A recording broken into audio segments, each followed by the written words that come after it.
Hi everyone, I hope कि आप सब खैरियत से होंगे। दोस्तों, आज की ये स्टोरी हमारे साथ शेयर की है हमदान ने। ये लिखते हैं, आपी मेरा बचपन बहुत ही खूबसूरत था। मैं अपने घर में सबसे छोटा था, इसलिए सभी का लाडला था और ख़ास तौर पर अपने अब्बू का। हमारे घर में अल्लाह का बहुत शुक्र था क्योंकि हमारे घर में सभी कुछ मौजूद था। मेरे अब्बू रेवेन्यू डिपार्टमेंट में ऑफिसर थे। बहुत ही अच्छी फैमिली थी हमारी, और कहते हैं ना कि अच्छी चीज़ों को बहुत जल्द नज़र लग जाती है, और यही हमारे साथ हुआ। अब्बू को ऑफिस की तरफ से एक क्वार्टर मिला हुआ था। हम लोग वहीं अब्बू के साथ उस क्वार्टर में रहते थे। वो क्वार्टर ना तो बहुत बड़ा था और ना ही बहुत छोटा। उसमें 3 कमरे और एक छोटा सा आंगन था जो हमारे लिए बहुत था। हमारे उस छोटे से घर में हर चीज़ अपनी जगह और अपने वक्त पर होती थी। पहले हम सब सुबह का नाश्ता करते, फिर अब्बू जॉब पर जाते और उसके बाद हम सब साथ मिलकर खूब शोर मचाते। बहुत ही सुकून था हमारे उस छोटे से घर में। लेकिन ये सुकून तभी तक था जब तक कि अब्बू जिंदा थे, और फिर एक सुबह ऐसी आई जब सब कुछ बदल गया। उस दिन अब्बू ऑफिस से आए तो बहुत ही परेशान लग रहे थे। अम्मी ने उस रात हम सबको डांट कर जल्दी सुला दिया ताकि अब्बू रेस्ट कर सकें। रात में तो सब कुछ ठीक था, अब्बू खाना खाकर ही सोए थे, लेकिन सुबह उन्होंने अपने कमरे का दरवाज़ा नहीं खोला। नमाज के वक्त अम्मी ने उन्हें बार बार पुकारा, लेकिन उनकी तरफ से कोई जवाब ही नहीं आया। अम्मी को लगा कि शायद अब्बू रात की थकान की वजह से उठ ही नहीं पाए हैं। लेकिन जब सुबह के 8 बज गए और अब्बू बाहर नहीं आए, तब अम्मी को थोड़ी फिक्र हुई और उन्होंने दरवाज़ा पीटा। दरवाज़ा ज़ोर ज़ोर से पीटने पर भी अब्बू ने अंदर से कोई जवाब नहीं दिया। अम्मी लगातार दरवाज़ा पीट रही थी, लेकिन अब्बू अंदर से कुछ बोल ही नहीं रहे थे। तो फिर अम्मी ने वक़ार अंकल को बुलाया। वक़ार अंकल हमारे बराबर वाले क्वार्टर में ही रहते थे और अब्बू के ऑफिस में ही काम करते थे। अब्बू की उनसे काफ़ी गहरी दोस्ती थी। अम्मी के आवाज़ लगाने पर वक़ार अंकल दौड़ते हुए आए। पहले उन्होंने दरवाज़ा खोलने की कोशिश की, लेकिन जब दरवाज़ा नहीं खुला तो उन्होंने वो दरवाज़ा तोड़ दिया। दरवाज़ा खुलते ही हमने देखा अब्बू के कमरे में बहुत ही गहरी खामोशी थी। अब्बू खामोश बिस्तर पर लेटे थे, उनकी आंखें बंद थीं, उनकी सांसें थम चुकी थीं। अब्बू दुनिया छोड़ गए थे और हमें भी बेसहारा छोड़ गए थे। उस दिन के बाद हमारा घर सिर्फ ईंटों का ढांचा रह गया। हम 2 भाई और 2 बहनें थे और घर में कमाने वाला अब्बू के अलावा कोई नहीं था, क्योंकि उस वक्त हम सभी बहुत छोटे थे। किसकी तरफ नज़र उठाकर देखते? दादी दादा तो बहुत पहले ही गुजर गए थे। हमारी दोनों फुप्पियाँ भी अपने अपने घर की हो चुकी थीं। हमारी दोनों फुप्पियाँ अपने अपने घर की थीं। वो दोनों लेने के लिए तो हमेशा तैयार रहती थीं, मगर देने के नाम से उन्होंने आज तक हमें कुछ नहीं दिया था। ऐसा लग रहा था हमारे हंसते खेलते घर को किसी की नज़र लग गई। अब कोई घर संभालने वाला नहीं था। मेरी अम्मी पढ़ी लिखी नहीं थी, नहीं तो उन्हें अब्बू की वो जॉब मिल जाती, और हम सब बहन भाई उस वक्त बहुत छोटे थे। और फिर हमारी परेशानियों में मज़ीद इजाफा होने लगा। एक दिन ऑफिस की साइड से हमें वो क्वार्टर खाली करने का नोटिस आ गया। हमारे सर पर तो छत ही नहीं थी। अम्मी वो नोटिस देखकर बहुत परेशान हो गईं। उन्हें समझ ही नहीं आ रहा था कि वो हम लोग को लेकर कहाँ जाएंगी। उस वक्त वक़ार अंकल ने बहुत सपोर्ट किया और उनकी सिफारिश पर हमें थोड़ी मोहलत मिल गई। खैर, वो 2 साल हम लोग के बहुत ही मुश्किल से गुजरे, और फिर मेरे बड़े भाई अजीम को अब्बू की जगह वो जॉब मिल गई। हालांकि उन्हें अब्बू की जगह क्लर्क की पोस्ट मिली थी, क्योंकि उनकी क्वालिफ़िकेशन अभी तक कंप्लीट नहीं थी। लेकिन उनकी तनख्वाह से इतना हो गया था कि हमारे रहने खाने का इंतज़ाम हो गया था। मगर उनकी तनख्वाह इतनी कम थी कि बड़ी ही मुश्किल से बस गुजारा ही चल पाता था। फिर अम्मी ने भी सिलाई करना शुरू कर दिया था और यूं हमारा घर चलने लगा। उस वक्त हमें सबसे बड़ा सोशल सपोर्ट हमारे चाचू का रहा। वो अब्बू से छोटे थे और हमारे साथ एक दोस्त की तरह रहते थे। वो हमारा बहुत ख्याल रखते थे। वैसे तो चाचू अब्बू के सामने भी अक्सर घर आते रहते थे, लेकिन अब्बू के इंतकाल के बाद से वो रोज़ शाम को घर आते, अम्मी से हंसी मजाक करते, हमें हंसाते और हमारे लिए बहुत सारी चीज़ें लेकर आते। छुट्टी के दिन वो हमें घुमाने के लिए लेकर जाते। انہوں نے ہمیں ابو کی کمی کبھی نہیں کھلنے دی، اور میں تو اپنے چاچو پر بہت زیادہ ہلا ہوا تھا۔ ابو کے انتقال کے بعد ان کے آفس کی طرف سے ہمیں ایک بڑا اماؤنٹ ملا تھا جو امی کے اکاؤنٹ میں سیو تھا۔ امی نے اسے خرچ ہی نہیں کیا تھا، یہ سوچ کر کہ کل کو بیٹیوں کی شادی میں کام آئے گا۔ لیکن ایک دن چاچو نے امی سے 50,000 روپے مانگے۔ انہوں نے کہا کہ انہیں اپنے بزنس میں کچھ روپے انویسٹ کرنے ہیں، اس لیے ابھی انہیں ان روپیوں کی بہت ضرورت ہے، بعد میں وہ یہ روپے آپ کو واپس کر دیں گے۔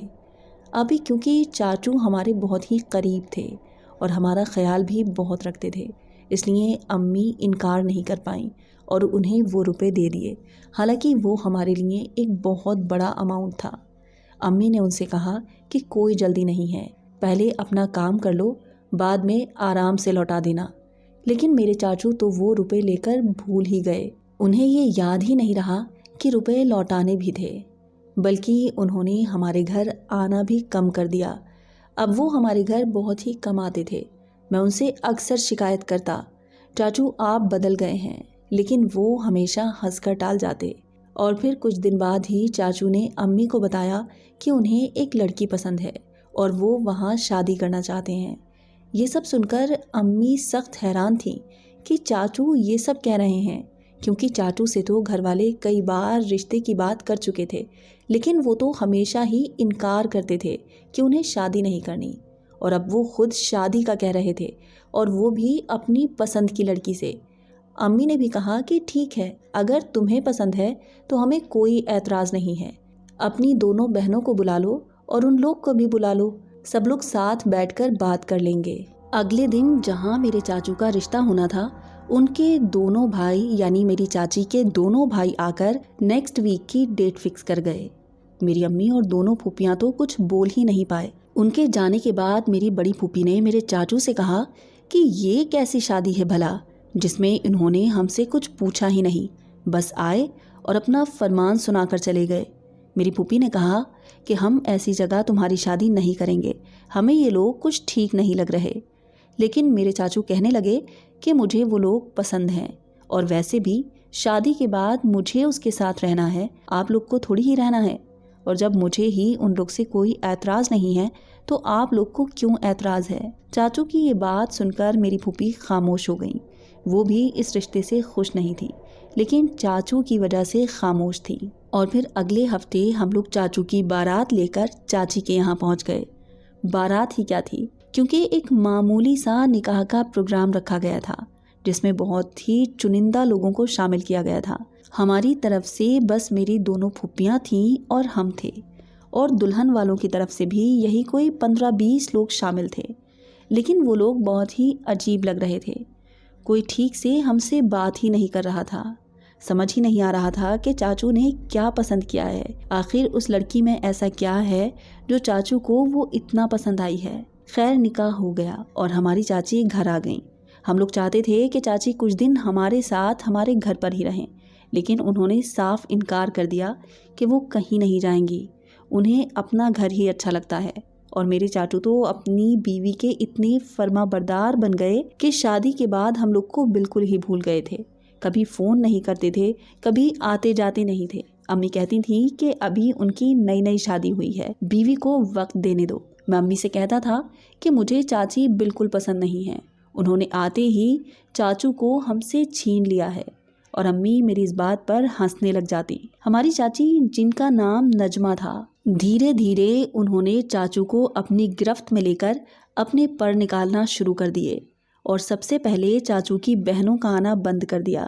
آتے ہی انہوں نے میری دونوں پھوپھیوں سے اتنی لڑائی کی کہ ان کا اپنے مائکے آنا جانا بالکل بند ہو گیا، کیونکہ چاچی نے ان پر چوری کا الزام لگایا تھا، اور میرے چاچو کو اس بات سے ذرا سا بھی فرق نہیں پڑا تھا۔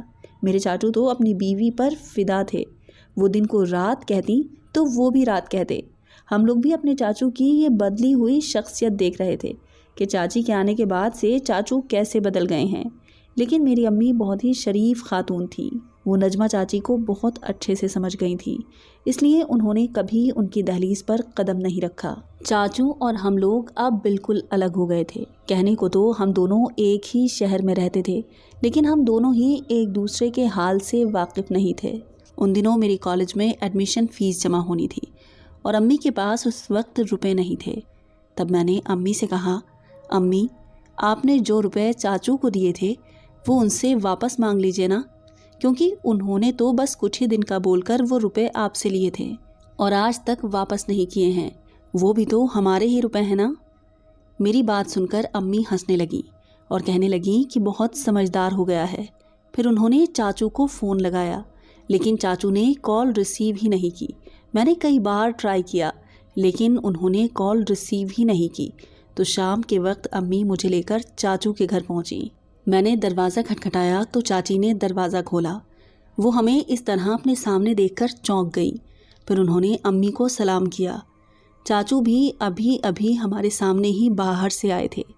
अम्मी उनसे हालचाल पूछने लगी, लेकिन चाची ने अम्मी से पानी तक को नहीं पूछा। फिर अम्मी ने ही चाचू से उन रुपयों का जिक्र निकाला, ये कहते हुए कि हमदान के एडमिशन के लिए पैसों की ज़रूरत है। ये बात सुनकर चाचू एकदम हक्का बक्का रह गए और चाचू के कुछ कहने से पहले ही चाची कहने लगी कि अभी तक तो आप अपने देवर की ही कमाई खा रही थी। आप इनके पहले वो रुपए तो लौटाइए जो इन्होंने आज तक आप पर खर्च किए हैं। चाची की ये बात सुनकर हम लोग हैरान थे कि ये कैसी बातें कर रही हैं। हमने तो कभी चाचू से 1 रुपया तक नहीं लिया था और हमारी चाची हम पर ही इतना गंदा इल्ज़ाम लगा रही थी और चाचू उनके सामने बिल्कुल खामोश थे। अम्मी को चाची की ये बातें बहुत ही ख़राब लगी। खैर अम्मी ने उनसे कुछ नहीं कहा और ख़ामोशी से वापस आ गईं। लेकिन घर आकर अम्मी बहुत रोईं। अब हम लोग चाची की फितरत से वाकिफ़ हो चुके थे। मेरा तो दिल चाहता था कि चाची पर पुलिस केस कर दूं, लेकिन हमारी गलती ये थी कि हमने किसी के सामने वो रुपया दिया ही नहीं था, ना ही उसका हमारे पास कोई प्रूफ था। इसलिए खून का घूंट पीकर हम उस वक्त खामोश हो गए। खैर अल्लाह ताला हमारे ज़रिए बनाता है और मेरी अम्मी को याद आया कि उनकी एक FD जमा है और इस तरह मेरे एडमिशन के लिए रुपयों का इंतज़ाम हो गया। चाचू से हमारे ताल्लुकात अब बिल्कुल ख़त्म से हो गए थे, लेकिन फिर भी अम्मी उनकी फ़िक्र करती थी कि ना जाने वो कैसे होंगे, क्योंकि जब अम्मी शादी होकर आई थी तब चाचू बहुत छोटे थे। अम्मी के सामने ही वो बड़े हुए थे, इसलिए अम्मी को उनसे बहुत मोहब्बत थी। अम्मी उनको बहुत याद करती थी और जब भी कोई मिलता तो उनकी खैरियत ज़रूर पूछा करती थी कि वो दोनों कैसे हैं। और फिर कुछ अरसे बाद मेरे बड़े भाई और बहन का रिश्ता फिक्स हो गया और मैं शादी का कार्ड लेकर चाची के यहाँ पहुँचा। अम्मी ने सख्त हिदायत दी थी कि कार्ड लेकर सबसे पहले चाची के यहाँ जाना, क्योंकि खुशी के मौके पर अपनों की नाराज़गी अच्छी नहीं लगती। लेकिन जब मैं कार्ड लेकर उनके दरवाजे पर पहुँचा तो चाची ने गेट ही नहीं खोला। काफ़ी देर तक मैं उनके दरवाजे पर खड़ा रहा, लेकिन जब किसी ने दरवाज़ा ही नहीं खोला तो मैं वापस आ गया। मैंने चाचू को कई कॉल भी किए, लेकिन उन्होंने कोई जवाब ही नहीं दिया। जब मैंने अम्मी को ये सब बताया तो वो भी ये सुनकर खामोश हो गईं और इस तरह हमारे अजीज़ों ने ही शादी में शिरकत नहीं की। खैर शादी का मौका था, घर में बहुत से मेहमान थे। एक बारात जानी थी और एक बारात आनी थी। पहले भाई की शादी थी और फिर अगले दिन मेरी बहन की शादी रखी गई थी। दोनों ही शादियां बहुत अच्छे से हुई। हमारे बहनोई बहुत ही अच्छे इंसान थे और दूसरी तरफ मेरी भाभी भी बहुत अच्छी थी। ये मेरी अम्मी की दुआओं का ही नतीजा था कि हमें इतने अच्छे लोग मिले थे। भाभी के आने से हम सब बहुत खुश थे, क्योंकि मेरी भाभी बहुत ही अच्छी थी। वो सबके साथ बहुत ही प्यार से रहती थी, सबसे बहुत मोहब्बत करती थी। उन्होंने कभी हमें एहसास ही नहीं होने दिया कि वो हमारी भाभी हैं, बल्कि वो एक बहन और बेटी की तरह हमारे साथ रहती थी। नए रिश्ते अब हम लोगों से जुड़ गए थे, इसलिए चाचू और चाची का जिक्र अब कम ही होता था, लेकिन फिर भी अम्मी उन्हें याद कर ही लेती थी। एक दिन मैं कॉलेज से वापस आया तो क्या देखता हूँ कि चाची और चाचू बैठे अम्मी से बातें कर रहे हैं। पहले तो मुझे अपनी आंखों पर यकीन ही नहीं आया, लेकिन फिर मैंने देखा कि वही दोनों थे और चाची तो अम्मी से बहुत ही हंस हंस कर बात कर रही थी।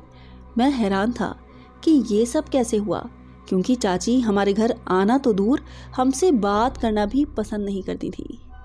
खैर सबको साथ देखकर मुझे बहुत खुशी हो रही थी। अम्मी ने बताया कि चाची हमारे घर भाभी की मुबारकी लेकर आई हैं, क्योंकि हमारे यहाँ बहुत जल्द एक नन्हा मेहमान आने वाला था। इसी खुशी में वो सारे गिले शिकवे मिटाकर हमसे मिलने आई हैं। चाची मिठाई के साथ साथ बहुत सारे तोहफे भी लेकर आई थी। और फिर शाम का खाना खाकर चाचा चाची दोनों चले गए। उस रात हम लोग बहुत खुश थे, खासकर अम्मी। पुराने बिछड़े लोग जब फिर से मिल जाते हैं तो ज़िंदगी में सुकून सा आ जाता है।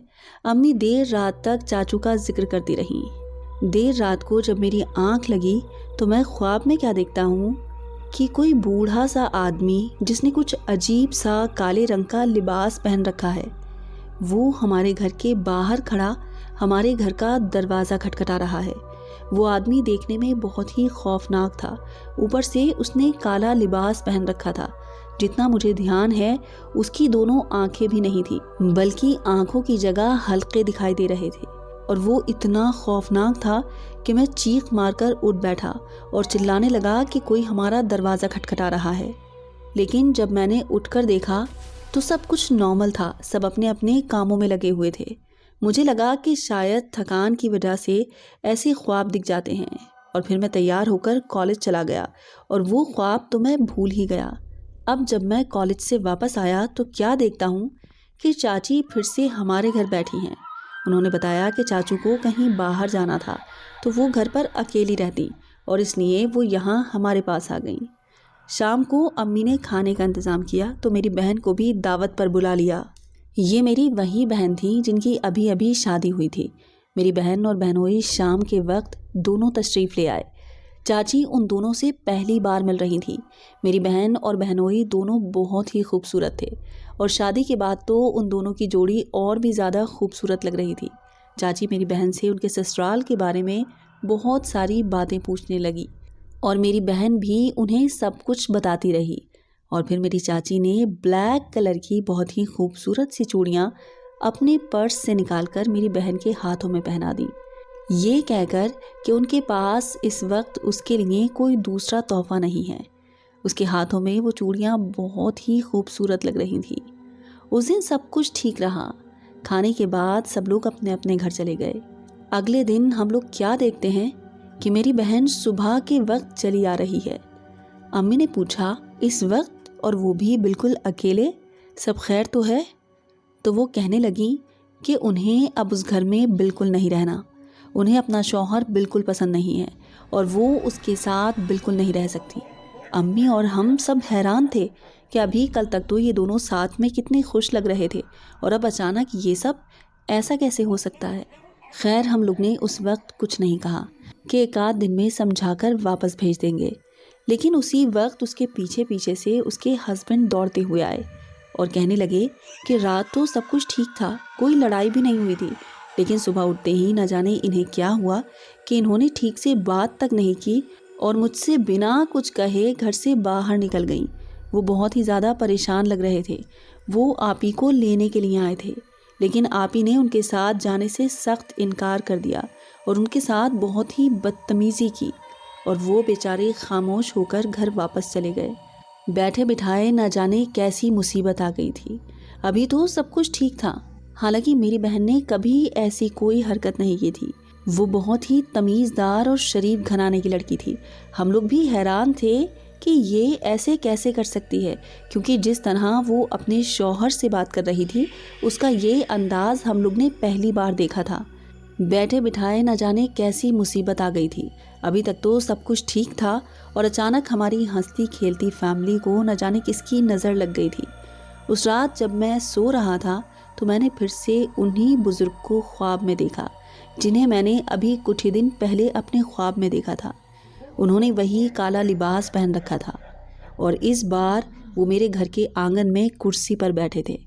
पहली दफ़ा मैंने उन्हें अपने घर के बाहर देखा था। वो मेरे घर का दरवाज़ा बजा रहे थे और इस बार मैंने उन्हें अपने घर के आंगन में बैठे हुए देखा। मैंने अम्मी को अपना ख्वाब बताया तो अम्मी ने कहा कि लगता है तुम्हारे वालिद साहब की फातिहा दिलानी पड़ेगी, इसी वजह से बुज़ुर्ग रूहें घर में दिखाई दे रही हैं। और अगले दिन हमारे घर में कुरान ख्वानी हुई और तमाम रूहों को इसाले सवाब किया गया। अब इस बात को कोई एक हफ़्ता गुजर चुका था। मेरी बहन अभी तक अपने ससुराल नहीं गई थी। जाना तो दूर, वो ससुराल के नाम पर ही हमसे लड़ने लग जाती थी। और फिर उस दिन जब बहनोई अपने वालिद और वालदा के साथ उसे लेने के लिए आए तो वो उन लोगों को देखकर गालियों पर उतर आई। حد تو تب ہو گئی کہ جب اس نے میرے بہنوئی کے اوپر تھوک دیا۔ میرے بہنوئی کو یہ بات سخت ناگوار گزری اور انہوں نے موقع پر ہی میری بہن کو طلاق دے دیا۔ امی سر پکڑ کر رہ گئیں کہ اچانک یہ کیا ہوا۔ کوئی کچھ کر ہی نہیں پایا، جو جہاں بیٹھا تھا وہ وہاں بیٹھا ہی رہ گیا۔ میری بہن کا سب کچھ اجڑ گیا تھا اور وہ بڑے آرام سے بیٹھی مسکرا رہی تھی۔ ہم سب سر پکڑے بیٹھے تھے۔ شام کے وقت جب بھائی آفس سے واپس آئے تو وہ بھی حیران تھے کہ یہ سب کیا ہوا۔ اس وقت ہم سب ساتھ بیٹھے تھے اور تبھی اچانک میری بھابھی کی طبیعت بگڑنے لگی۔ ان کے پیٹ میں شدید درد ہونے لگا۔ امی آپی کو سمجھانے کی بہت کوشش کر رہی تھی، لیکن وہ تو کچھ سمجھنے کو تیار ہی نہیں تھی۔ جب کبھی امی انہیں کچھ سمجھانے کی کوشش کرتی تو وہ الٹا امی سے ہی لڑنے لگ جاتی۔ اس دن شام کے وقت ہم سب لوگ ساتھ بیٹھے تھے اور تبھی اچانک میری بھابھی کی طبیعت بگڑنے لگی۔ ان کے پیٹ میں شدید درد ہونے لگا۔ بھائی نے مجھ سے کہا کہ ڈاکٹر کو بلا لاؤ۔ ہمارے پڑوس میں ہی ڈاکٹر اسلم رہا کرتے تھے۔ میں دوڑ کر ان کو لے کر آیا تو انہوں نے بھابھی کو انجیکشن دیا اور کہا کہ سب کچھ نارمل ہے، سب کچھ ٹھیک ہے۔ انہوں نے کہا کہ ان کو تھوڑا ہلکا کھانا کھلائیے گا، یہ درد ایسیڈیٹی کی وجہ سے ہوا ہے۔ بھابھی تو تھوڑی دیر میں ہی ٹھیک ہو گئیں، لیکن اب میرے ذہن میں بہت سارے سوال چلنے لگے تھے۔ مجھے خواب میں ان بزرگ کا دکھائی دینا اور اچانک میری بہن کا طلاق ہو جانا، اس کا ہنستا کھیلتا گھر برباد ہوا تھا، اور یہ سب تب سے ہو رہا تھا جب سے چاچی نے ہمارے گھر میں آنا شروع کیا تھا۔ لیکن اب تو وہ روز ہی ہمارے گھر آ رہی تھی۔ صبح کو چاچو جب شاپ پر جاتے تو انہیں ہمارے گھر چھوڑ جاتے تھے اور شام کے وقت لیتے جاتے تھے۔ چاچی بھی پورا دن سب کے ساتھ بہت خوش رہتی تھیں۔ وہ تو بالکل بدل گئی تھیں۔ وہ تو ہم سب سے بے انتہا محبت کرنے لگی تھیں۔ ایسے میں ان پر شک کیسے کیا جا سکتا تھا؟ اسی دن امی سے یہ کہتے ہوئے ان کی آنکھوں میں آنسو آ گئے کہ ان کی گود ابھی تک خالی ہے۔ امی نے انہیں گلے سے لگا لیا اور بہت دعائیں دی، لیکن کچھ تو تھا جو ہم لوگ نہیں سمجھ پا رہے تھے۔ چاچی سارا دن میری بھابھی کے ساتھ رہتی تھی، ان کے لیے کھانا بنا کر لاتی، سارا دن ان کی دیکھ بھال کرتی۔ یوں سمجھ لیجئے کہ ان کے ہمارے گھر آنے سے امی کے سارے کام ختم ہو گئے تھے۔ وہ سارا دن بیٹھی رہتی تھی اور چاچی سارا دن کام کرتی رہتی تھی۔ لیکن گھر میں جو کچھ بھی ہو رہا تھا اسے دیکھ کر میں بہت کچھ سمجھنے کی کوشش کر رہا تھا، مگر میرا ذہن کچھ کام ہی نہیں کر رہا تھا۔ ایسا لگ رہا تھا کہ میرے دماغ کو کسی نے باندھ دیا ہے، میں کچھ سوچ ہی نہیں پا رہا تھا۔ بھابھی کی صحت دن بدن گرتی جا رہی تھی اور بھائی ان کی طرف دھیان ہی نہیں دے رہے تھے۔ گھر میں کوئی بھی اس بدلاؤ کو محسوس ہی نہیں کر رہا تھا جو میں محسوس کر رہا تھا۔ میری بڑی بہن کا طلاق ہو گیا تھا، چھوٹی بہن کا رشتہ کہیں نہیں ہو پا رہا تھا، اور بھائی بھابھی کا رشتہ بھی بہت ہی زیادہ نازک دور سے گزر رہا تھا۔ دونوں ہی ایک دوسرے سے غیریت برت رہے تھے، جبکہ بھابھی کو اس وقت بھائی کی بہت ضرورت تھی۔ عالم یہ تھا کہ بھابھی کو ڈاکٹر کے یہاں بھی امی لے کر جایا کرتی تھی، بھائی تو ان کو دیکھتے ہی نہیں تھے، جبکہ دونوں کے بیچ پہلے بہت محبت ہوا کرتی تھی۔ بھابھی ان دنوں بہت ہی زیادہ کمزور ہو گئی تھی، وہ بار بار بے ہوش ہو جایا کرتی تھی۔ اس دن چاچی ان کے لیے ایک تعویذ لے کر آئیں کہ یہ اپنے پیٹ پر باندھ لو، دیکھنا تم بالکل ٹھیک ہو جاؤ گی۔ بھابھی نے وہ تعویذ اپنے پیٹ پر باندھ لیا۔ وہ تعویذ کا بندھنا تھا کہ ان کے پیٹ میں اتنا شدید درد ہوا کہ انہیں فوراً ایڈمٹ کرانا پڑا، اور پھر ڈاکٹر نے ہمیں یہ خبر دی کہ ان کا اسی وقت آپریشن کرنا ہوگا۔ اور پھر وہ ہوا جس کا ڈر ہم سبھی کو تھا۔ آپریشن کے دوران ان کے بچے کو نہیں بچایا جا سکا۔ جب ہم لوگ نے یہ سنا تو اس وقت ہم لوگ کی آنکھوں سے آنسو نہیں رک رہے تھے۔ ہم لوگ کتنا خوش تھے اس بچے کے آنے سے۔ وہ ہمارے گھر کا پہلا بچہ تھا اور وہ آنے سے پہلے ہی چلا گیا تھا۔ اس رات میں نے پھر سے خواب میں انہی بزرگ کو دیکھا کہ وہی بزرگ آدمی کالا لباس پہنے ہمارے گھر سے جا رہا تھا، اور اس بار اس کے ہاتھوں میں ایک معصوم بچہ بھی تھا۔ وہ آدمی اتنا خوفناک تھا کہ گھبرا کر میری آنکھ کھل گئی۔ وہ خواب مجھے سب کچھ بتا چکا تھا۔ مجھے سمجھ آ رہا تھا کہ بھابھی کی طبیعت کا بگڑنا ضرور کسی کی سازش کا نتیجہ ہے، لیکن میں یہ سمجھ نہیں پا رہا تھا کہ یہ کون ہو سکتا ہے۔ اس دن میں نے خود بغیر کسی کو کچھ بھی بتائے سارے گھر کی صفائی کی۔ صفائی کے دوران مجھے کچن سے کچھ تعویذ ملے جو کالے کپڑے میں لپٹے ہوئے تھے۔ میں نے امی کو جب وہ تعویذ دکھائے تو وہ کہنے لگی کہ وہ نہیں جانتی کہ یہ تعویذ کیسے ہیں اور کہاں سے آئے ہیں، ہو سکتا ہے کہ بلی لائی ہو۔ लेकिन मेरा दिल ये मानने को तैयार नहीं था कि वो तावीज़ बिल्ली ला सकती है। और तब मेरी नज़र अपनी बहन की चूड़ियों पर गई। उसने काले रंग की वही चूड़ियाँ पहन रखी थीं जो चाची ने उसे पहनाई थी। मैंने जब से ख्वाब में उस आदमी को काले लिबास में देखा था, मुझे काले रंग से दहशत होने लगी थी। इसलिए मैंने उसके लाख मना करने पर भी उसकी वो चूड़ियाँ उतार फेंकी। जैसे ही उसकी वो चूड़ियाँ उतरी, वो एकदम से बदल गई और अपने शौहर का नाम लेने लगी कि वो कहाँ हैं। मैं उसके इस बदलाव पर फिर से हैरान था। अब मैं समझ रहा था कि ये बर्बादियाँ खुद नहीं हुई हैं, बल्कि करवाई गई हैं, और इनके पीछे कोई और नहीं बल्कि मेरी चाची का ही हाथ है। लेकिन घर में कोई भी इस बात पर एतबार करने को तैयार नहीं था। फिर मैंने अपने दोस्त की मदद से एक आलिम से राब्ता किया। वो हमारे घर आए। उन्होंने घर का चप्पा चप्पा देखा और कहा कि आपका घर जादू की चपेट में है। आपके पूरे घर पर बंदिश है, और ये बंदिश ऐसी है कि ना ही आपके घर में शादियां रुकेंगी और ना ही आपका ख़ानदान बढ़ेगा। ये सब सुनकर मेरी अम्मी और भाभी अपना सर पकड़े बैठे थे कि ये क्या हुआ। हम समझ चुके थे कि ये सब किसने किया है, क्योंकि चाची के अलावा कोई भी हमारे घर आता जाता नहीं था। और जब से भाभी एडमिट हुई थी, चाची ने किसी तरह का कोई कांटेक्ट हमसे किया ही नहीं था। वो समझ चुकी थी कि ये उनका आखिरी बार था। वो जो चाहती थी उन्होंने वो कर दिया था। मेरी भाभी उसी दिन हॉस्पिटल से घर वापस आई थी। उनकी गोद खाली थी। डॉक्टर ने कहा था कि वो अब कभी माँ नहीं बन सकती। उस औरत ने उस काले इल्म के ज़रिए मेरी भाभी की कोख बांध दी थी, जिसका कोई इलाज मुमकिन नहीं था। वो हमें बर्बाद करने के लिए हमसे मिलने आई थी। अम्मी ने उनसे जब कांटेक्ट करने की कोशिश की तो पता चला कि वो दोनों ही मकान बेचकर जा चुके हैं। न जाने किस लिए उस औरत ने ये सब किया था। हम उससे मोहब्बत में मिल रहे थे और उसने हमें बर्बाद कर दिया था। बाद में बहुत इलाज कराने के बाद हमारे घर के हालात कुछ ठीक हुए और तब हमने अपनी बहन की दूसरी शादी की। लेकिन मेरी भाभी की गोद आज भी सूनी है। चाचू के बारे में हमें बाद में पता चला कि उनकी डेथ हो चुकी है और उनके इंतकाल के बाद उस औरत ने दूसरा निकाह कर लिया था। कुछ इल्म बहुत ही ख़तरनाक होते हैं जो हमारी ज़िंदगियां तबाह कर देते हैं, और ये वाक़या भी ऐसा ही है जिसके असरात आज भी हमारी ज़िंदगियों में मौजूद हैं।